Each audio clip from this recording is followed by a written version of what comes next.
All right, hi everyone, let's do it. Let's talk about AI art, something I wasn't sure if I would ever get around to talking about, but it's something I've definitely been thinking about quite a lot, and this video has been spurred on by the fact that recently, just as a matter of curiosity, I wanted to see whether Dolly, however you want to say it, the OpenAI image generation thing, I wanted to see whether it had me in its database, and the answer is a resounding yes. It does.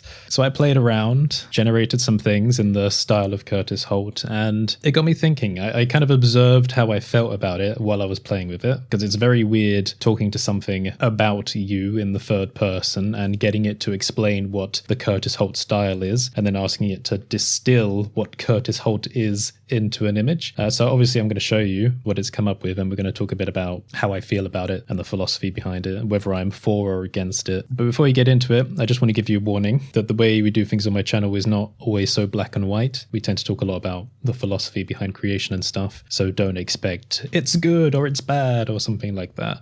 If you're looking for a warrior to fight on one side or the other, you won't find it here, but you will find someone that's pretty good at coming up with new ideas for potential solutions to issues. So let's get started. Before we talk about the imagery, let me just give you a bit of a primer on my perspective on AI, because it might be a bit different to other people in the art community. I have always been interested in AI, and this is before the modern wave or the LLM image generation stuff. I was the Max Tegmark boy, reading Live 3.0 back when I was even first getting into programming like 15, 16, 17 years ago, whatever it was. AI was always the thing, Iron Man, Jarvis, woohoo. But for me, that was always cool, like the idea of incorporating AI for design elements.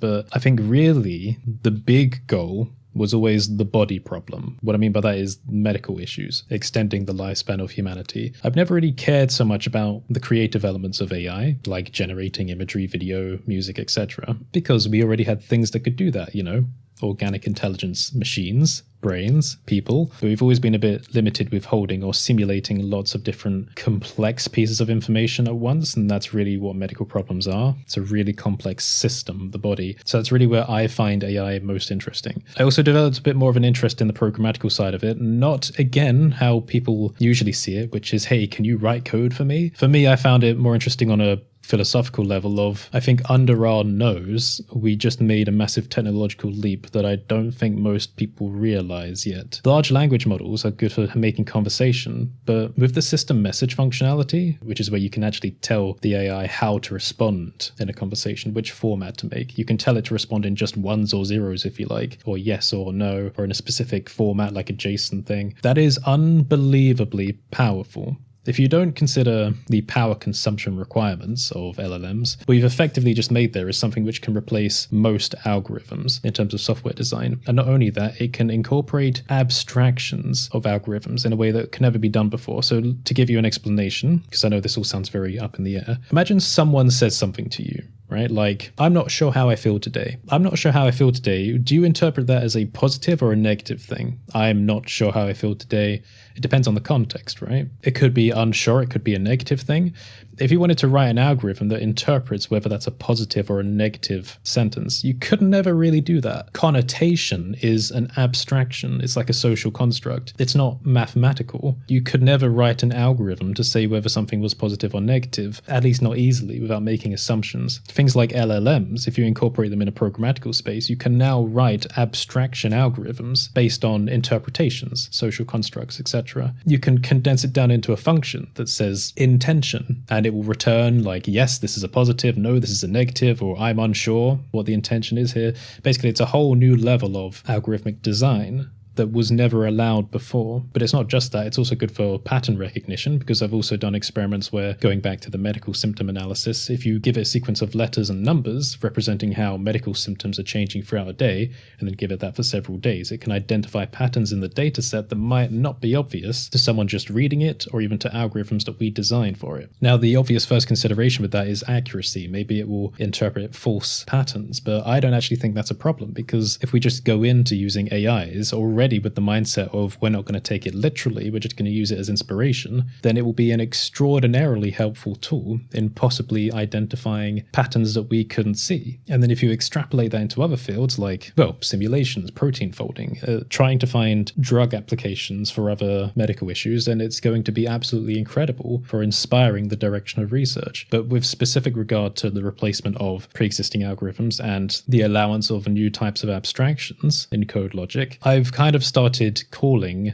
these large language models LPUs, meaning logical processing units, or logical interpretation units, if you want to have a different version. So that's where my interest lies. As for the art stuff, again, I've always had a perspective about generating experience. Now, art is experience in the way that when you look at a piece of artwork, you get a feeling from it, or it inspires you into new ideas and stuff like that. So art is experience in my mind. But I won't say I've always had this, because it's a belief that's kind of developed over time. But I believe that the only way to have true experience is when limitations are present. So to explain that, I've been a bit of a lucid dreamer in the past, not in like the weird cringy way where I try and, I join communities of lucid dreamers, not like that. Just naturally, as your brain's kind of in the process of waking up and you realize you're in a dream, you have some time to control what's going on. And I tend to have quite vivid dreams, so I've taken that opportunity to experiment before. Like I remember having dreams. I remember one where I was on a railway track by a bridge and I was in the process of waking up. So I thought, okay, let me just test the limits of this dream. So I got down to the ground and I was moving gravel out the way and seeing how detailed it was. And it was just perfect. It was just filling in all the gaps, new tiny pieces of gravel and dirt, etc. And I remember thinking, wow, that's amazing. And then waking up. But there was one specific experience where I remember thinking, okay, I want to see how far I can push this. There was one point where I was starting to wake up and I remember becoming aware in the dream and I thought, okay, now I know I have ultimate power. I can do anything at all. I'm going to try and hold on to it. And I cleared the space around me. So it was just me. And I thought, right, now I'm a god. I can do anything. What should I do? And I had this weird realization in that moment. I thought, I have no idea. I can do absolutely anything at all, any experience I want to have, anything I want to simulate, and I'm bored. Now I can do anything, I am bored. And then I woke up.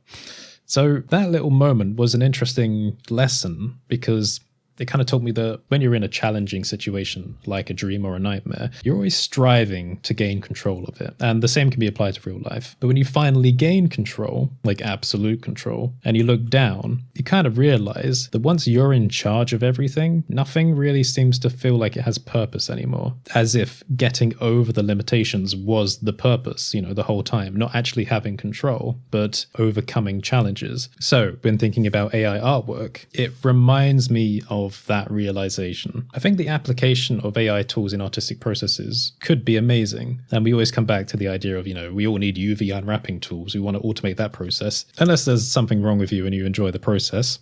However, I am kidding, by the way, it can be fun and therapeutic. But when you're striving for maximum control, we're jumping to the end point. When we can do and make anything, I think purpose is lost.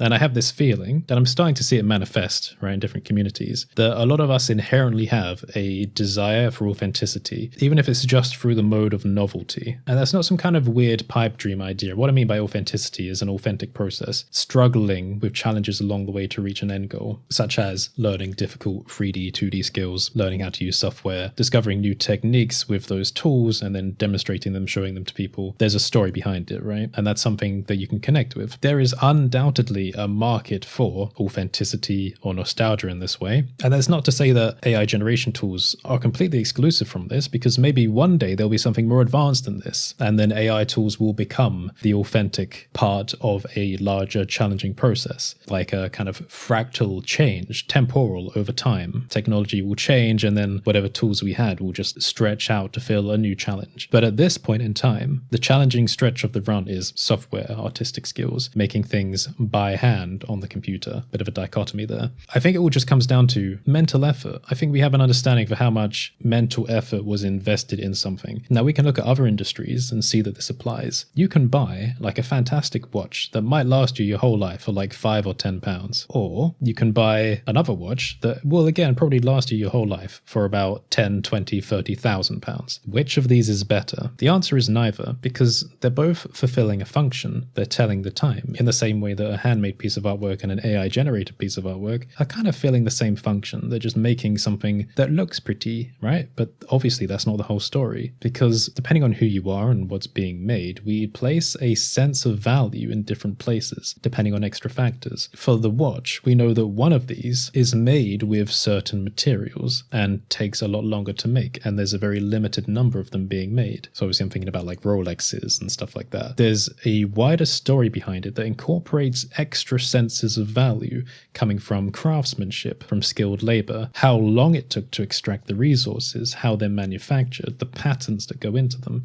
There's also social factors about showing off, the flex factor, all these different threads of value that, again, different people place different amounts of weight on, compared to a cheaper watch, which might have fewer threads of those value, or at least the threads that are there we don't place as much value on as a society. The same thing with artwork. A handmade piece of artwork may have additional threads of value in the way that it's an actual file with extra technical elements, UV maps optimized for gameplay, constructed for the purpose for a specific project, for a specific company, part of a copyright or an intellectual property, even the time taken to make it, that could be a sense of value. My point being is that neither of these things are inherently better than the other. They serve different purposes, but I do not think that a cheaper alternative replaces a more expensive alternative. What I mean by that in this case is I do not believe that AI art replaces regular art or handmade, whatever description you want to make or use, digital, 2D, 3D, etc. I just think they have different purposes, and depending on who you are, different sources of value, and I don't think that the appearance of AI art reduces people's sense of value over traditional art. And I feel like, and I've seen this as well, people crave the handmade stuff. They still do. And they curate their social feeds to remove AI art and show them more of the human art. In the same way that people cut out processed, easily manufactured foods from their life and they buy stuff straight from like local independent retailers, farm to table, that kind of thing, the existence of a different type of process or manufacturing doesn't negate previous types or modes. It just adds more variability and more functions, more options to the world. But obviously we haven't spoken about the copyright issue yet. We're just speaking about the tools in general. So all of what we've spoken about there is basically context, philosophical context for my approach to thinking about these things. I don't inherently think that AI tools are good or evil, and I don't inherently think that they will overwrite all of artistic expression or skills or jobs. I think AI art tools may replace some jobs, but I don't think it will replace many jobs, at least not in the long term. There's probably going to be a fad, right, where a phase of companies, which I think we've already started seeing, that are jumping on the tech because they think it's going to save them money. I think eventually those companies might hit a few intellectual roadblocks, figuring out that they can't rely exclusively on the tools and then have to rehire people. But I can't say exactly how the job market's going to change, and I don't think anyone can with complete accuracy. The only thing I know for sure is that the job market has always changed in response to new technologies. We've never been able to stop that from happening, but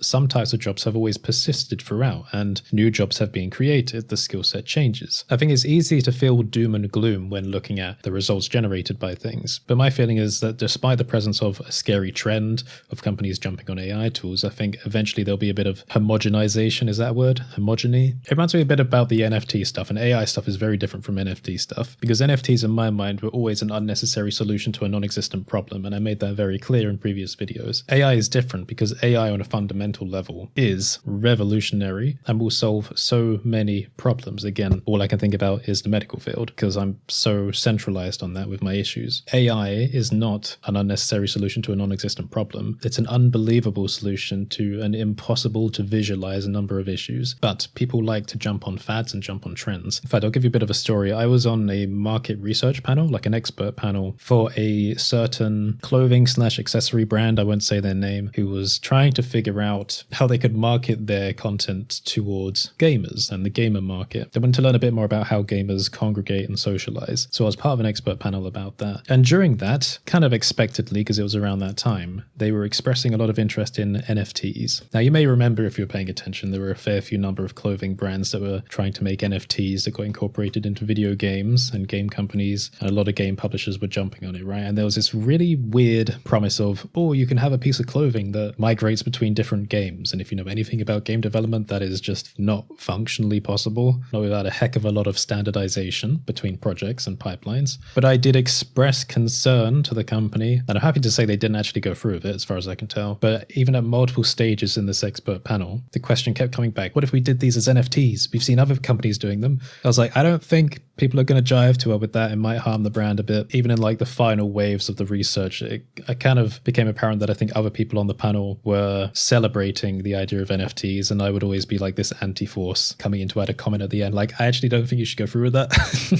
What I'm saying is when companies see other companies jumping on technology, there's this FOMO wave where they want to jump in on it because they don't want to be left behind. Anything that gives the shareholders some extra value, that kind of thing. So you will see this big wave before a drop off, like Ubisoft and NFTs. So what I'm saying is over time things homogenize, but I can understand how it's going to be scary to start with when we're seeing companies as fast as they can try to replace workers to save money. The problems with doing that won't be apparent to companies immediately, but it may become apparent to them over time. We just have to, wait and see. Anyway, let's take a look at some stuff. Sorry, I've rambled on for too long, but I feel like the context is important. So let's talk about something a bit more subjective. How does it feel being an artist whose work has been siphoned for an AI art generation tool? I'm in two minds about it. The first feeling was curiosity, because I want to see what my art style looks like in the future. Does that make sense? Like, if I kept working on my style and I became more of a master, more of an expert, what would that transcend into? And weirdly, AI art generation tools, they're obviously not going to be perfect for this, but because they're kind of designed to have that make everything look good vibe about them, sourcing in work from all of the different artists whose work has been stolen for the dataset. What it does is it gives me a small window to see what my work could look like. Now, again, this isn't necessarily a good thing, but it makes me curious. So when I asked Dolly about me, it knew who I was, it knew what my style was, it knew how I like to use light catches and emissive elements and lots of blues and purples and very sci-fi stuff, and this is what it thinks my style is when I asked it to make an alien type creature. And it is impressive to me off the bat. It knows the kind of materials I like, it knows the lighting I like. You can tell it's very much AI mush, right? Because you can see all these wavy lines that go nowhere and the texture doesn't make any sense, but it has clicked into the vibe. Now, obviously, it's not just my work being used here, although it knows it's replicating particles, especially from, I'm pretty sure these would have been taken from my character lighting demos for the Modular Workspaces update. But it is clicking into something. I look at this and I think these kinds of surface textures are things I want to do more of because I want to explore more of like marine xenobiology in the future and stuff like that. The other one it gave me is this, and again, I see things. This neck element reminds me of some ornate modeling I did for Biogen's skull cover artwork. In the eyes, I see some of the procedural material stuff I did, trying to replicate like this universe through glass. I call it the black wall effect. Again, the blue, the purple lighting, the light catcher stuff going on. So it's weird. It feels familiar,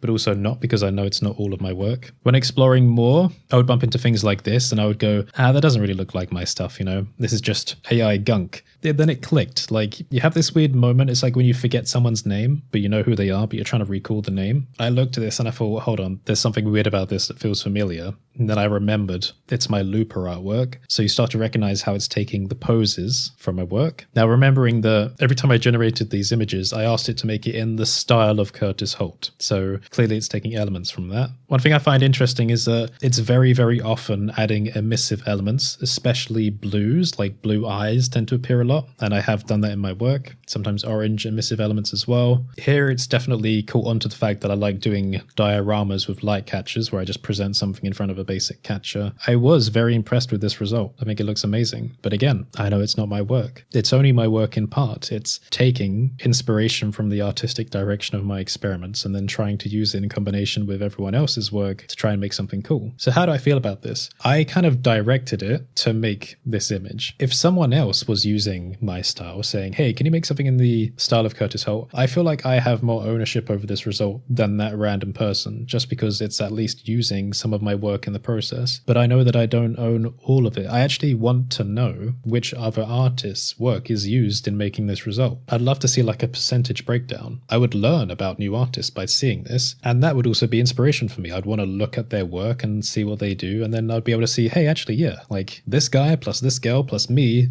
makes this thing. It might be an interesting starting point for collaborations, who knows? In this case, I asked it to present more variations and change the pose a bit, and it still keeps my light catcher style, right? And I can see that there, and I do look at this and I do think, hey, that's cool. again, not specifically condoning the use of these tools, but I think it's cool just because when do I get to see what the future of my style might look like? It's kind of like looking at a child, wouldn't you be curious to know what your children would look like or be like if you haven't had any yet? Because your children aren't just you, right? They're a combination of your DNA and someone else's DNA, kind of like this. Right? That's one of the feelings I've been having looking at this, is kind of feels like a child of my work and other artists. Let me show you some other places I notice things. So I look at something like this, right?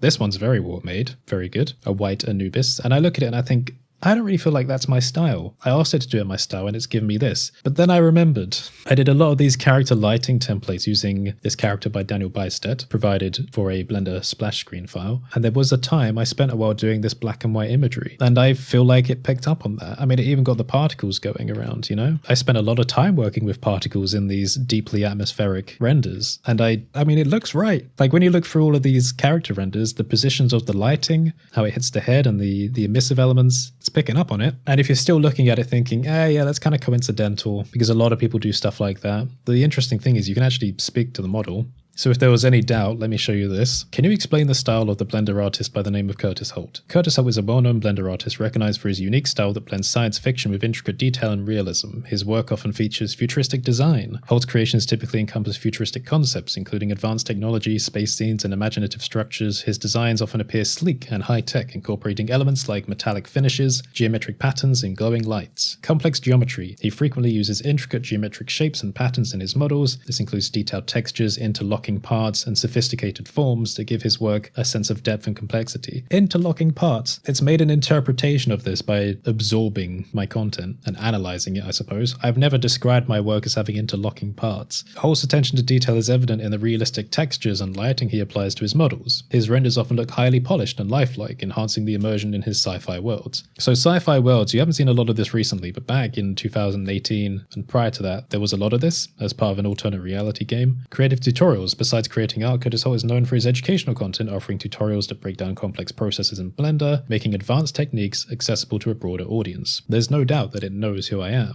Innovative techniques. He is known for experimenting with and developing new techniques in Blender, pushing the boundaries of what can be achieved with the software, and overall, Curtis Holt's style is characterized by its futuristic vision, intricate detail, and commitment to realism, making his work stand out in the 3D modeling and Blender communities. So I asked it, if you were to sum up the style of Curtis Holt in one amazing image, what would it look like? And it came up with this. Now again, when you look at something like this, it's very messy, again, generic sci-fi type stuff. But when I look at it, I do start getting this sense of familiarity for a few reasons. Number one, that character is in the default pose for my regular default character that I use for my experiments. Most people probably wouldn't notice that, but I do. I look at that and I think it's just, and yeah, sure, maybe that's a super common thing, but it's just weird to me that it's in an artwork that I asked it to make of mine. This specifically, most people won't recognize, but this looks just like a planet on a menu for a game I used to do stuff for. Nebula stuff up in the corner. The color palette is limited only to emissive colors that I've used in my work: blue, pink, purple, and orange. I very rarely use any other emissive colors, but everything else is not really my field. So for the color thing, if you thought that was a fluke, because I'm known for using a lot of blues and purples, I asked it to, again, to make an image in the style of Curtis Holt. I gave it complete freedom. It came up with this cityscape. Again, blues, purples, oranges. Same thing exactly again. It made a couple of variations of this, so blues, purples, oranges, and tiny bit of red. It clearly knows the color scheme. As an experiment, I asked it the same for my friend Ben, Cartesian Caramel, and for the awesome image encapsulating his style, it came up with this, which is very different to my images. Ben does a lot of different graphical experiments, motion graphics type stuff, geometry nodes, basically all different weird effects coming together, and it seems like it's trying to represent this as an image. Here was another variation for Ben. We're seeing cloudy effects, cables, different shapes and structures, some stuff that looks kind of like alien organic, a mix of hard surface and organic shapes, basically everything thrown into one, and that's functionally what Ben does. So I think it's just interesting that he gave him something so much more surreal, and he gave me something more obviously structural when trying to encapsulate us in our styles. So what else do I feel about this? Well, another thought that crossed my mind is, why don't I get a few pennies every time someone generates something that specifically invokes the style of Curtis Holt? Kind of like how, on Spotify, musicians get paid for the amount of plays or playtime of their content. What if there was a way to have an AI art generation tool that on its foundation level is just built using freely available like royalty-free CC0 type stuff, which would be boring as it is, but the artist could sign up for to add their artwork to the mix. And then depending on how influential their style was for people's created content, whatever subscription they pay for it, we get credits that translate into some funds that get paid out at the end of every month. Basically like a Spotify, but for an AI image tool. If that was a thing, then I would actually gladly sign up for it and contribute my artwork so that people could use my style in creating concepts and work of their own. I feel like I would be okay with that as long as I was getting paid for it. Even if it's only in some small way, it would encourage me to kind of want to contribute more, to provide something over other artists. Another question I have is, if my content is being sourced in this tool, why do I have to pay to access the tool? I feel like I should be able to have access to it for free because I have a right to see how my work is being used. Oh, in this case, by the way, I quite like this result. So it took the light catcher diorama and then I asked it to put a diorama in the diorama with ornate elements. So it went way over the top, but you can see it still tried to keep like the colors of the emissive stuff going on, but it's just going way over the top, and most of this is just not my work. Although, again, maybe the looper thing going on. That's why I want to see like a breakdown of the influence of different artists on a final outcome. And if you could measure that influence, then I feel like you have the foundation for doing that kind of Spotify-like idea. If you can measure the influence of every artist on a particular outcome, then you can effectively distribute a form of credit to each of those artists. Let me show you another example. So this was something I looked at that was apparently done in my style, which didn't really make much sense to me because, again, it just looks like mush, AI generated mush. But then it hit me again. It's just like something on the tip of your tongue that you can't remember. Sorry, my main camera overheated, so I'll do the rest like this. So this was something from, again, like an old alternate reality game project. And if you look at this, you start noticing 1, 2, 3, 4, 5, 6, 7, 8. It's octagonal with these emissive lines going around the edge. If we look back, 1, 2, 3, 4, 5, 6, 7, 8 with these emissive lines going around the edge. And you're starting to notice that there are these patterns kind of hidden away in the results. May not obviously be related to you on the surface, but might be just like a whisper of you fighting through the style of every other artist. This reminds me a little bit of the kawaii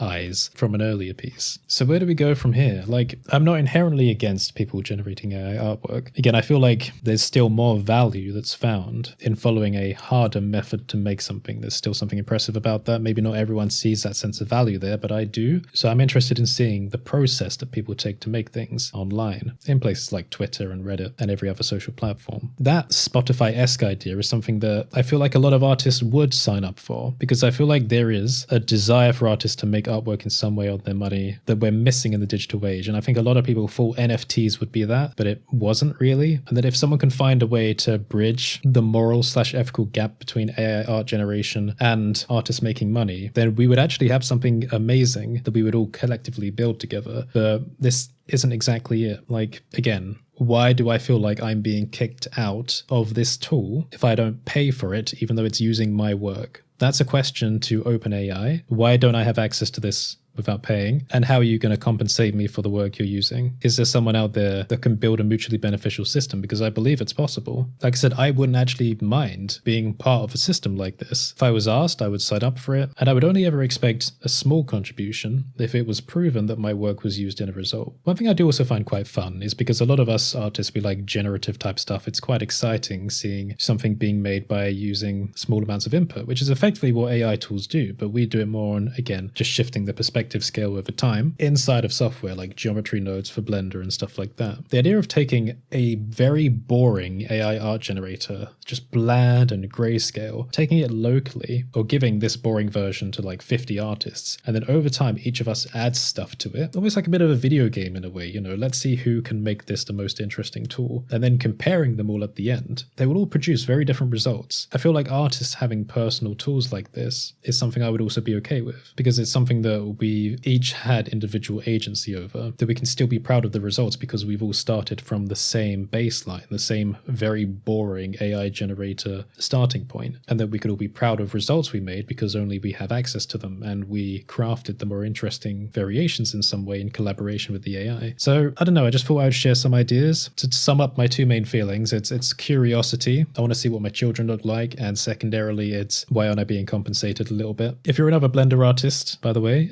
you can message me. I'll see if you're on here if you don't want to pay. There are limits to the number of generations you can make with Dolly every day, so I won't be able to do everyone. But I did Ducky. Ducky was interested. It knows who Ducky 3D is. Obviously, Ducky does a lot of motion graphics rather than just like still image frames. He does that as well, but it means that naturally the results that represent him are going to be quite chaotic and abstract and probably just merging everything together at once. So again, you look at something like this for Ducky, very cluster FE with all of these styles coming together in something that's a bit representative of tessellating motion graphics compared to something structural. So I do find that very interesting. Dolly has this understanding of what style is. And obviously, the Dolly is not just the only AI image generation tool, it's just the one that I've happened to play with. So yeah, feel free to share your thoughts in the comments, but please don't start an argument. Healthy conversation, good. Unhealthy argument, not good. Again, I don't think fighting is helpful here. If anything, if you want to be helpful, can you help to try to push the idea of some kind of compensatory mechanism for AI image generation tools? Something where us as artists can actually collaborate with tool providers to get some compensation back in a friendly way that's healthy and mutually beneficial for both parties. That would be interesting. I think it could also be the start of new types of art communities as well. Very collaborative, maybe with this idea of some kind of Spotify-esque AI art generation tool. There could be kind of packages that people could choose, collaborations between artists that you could click on. So if you want to generate tools, it would heavily focus on specific artists. You could effectively become a fan of an artist's work and generate with their style. And the artist would be okay with this because they're being compensated for it at the same time. In that way, it allows a new dynamic between like apprentice to master or fan to IP creator or something like that. At the moment, the tools are